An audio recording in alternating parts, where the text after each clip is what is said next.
Hey everyone and welcome. Today, we're going to get the hang of a writing tool that's going to make your university papers sound way more professional. It's called the passive voice. Now, it might sound a little complicated, but trust me, it's a key skill you'll need, especially if you're writing for science classes. So what's on the menu for this explainer? First, we'll figure out what the passive voice even is. Then, we'll see how to build it step by step. After that, we'll get into why it's so important for science writing, look at some real examples, and finish up with one really important rule you've got to know. All right, let's dive right in. So what exactly is this passive voice thing? Well, to put it simply, it's a way we shift our sentences from how we normally talk with friends to a more formal style that's perfect for academic work. Okay, check this out. Normally, you'd say something like, "The scientist poured the liquid." That's called the active voice. But in a lab report, who did the pouring isn't really the important part. The liquid and the action are what matter. So we flip it to the passive voice. The liquid was poured. See how the focus totally shifts? That's what makes your writing sound so much more objective. Okay, so you might be thinking, how do I actually make a sentence like that? Well, it's way easier than it seems. Let's just think of it as a super simple two-part recipe you can use every single time. Here it is. Step 1. All you need is a to-be verb. You know, words like is, are, was, or were. Step 2, you just add the past participle of the main verb. That's usually the form that ends in ed, like tested, observed, or measured. And that's pretty much it. Let's try it out with an example. So the active sentence is, I heated the water. To make it passive, first we want to get rid of that personal I. Then we add our to-be verb, which is was, and our past participle, heated. And boom, you get, the water was heated. So clean, so professional. It's all about the science, not the person. So, we know how to do it now, but why bother? Why do professors and academic journals actually like this style so much? Well, there are 3 really big reasons, and understanding them is going to help you sound like an expert.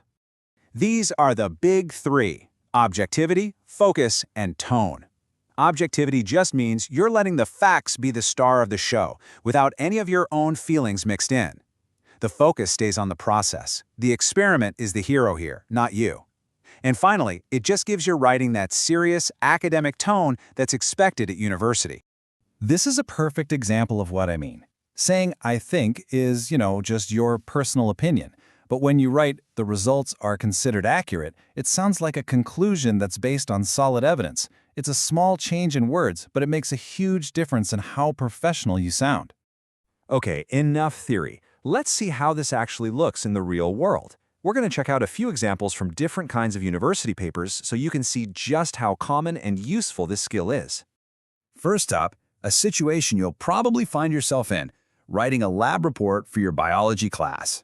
So instead of writing, "We put the bacteria in a petri dish," which sounds a little casual, the professional version is, "The bacteria were placed in a petri dish." It just sounds more precise, more academic. All right, next stop, a chemistry experiment. You're going to see the exact same idea at play here. So here, we get rid of the I, because the procedure is what's important, not the person doing it. I added 5 drops becomes 5 drops of acid were added. It's clear, it's factual, and it's exactly what your professor is looking for. And hey, this isn't just for science labs. This style is super common in the social sciences too, like in psychology or sociology papers. In this case, the focus shifts from the researchers to the people who are actually in the study. So, researchers asked becomes 100 participants were surveyed. See how it puts the spotlight right on the study group? That's the goal. Okay, last example. What about at the very end of your paper, in the conclusion, when you're summarizing your big findings? Yep, you use it there too.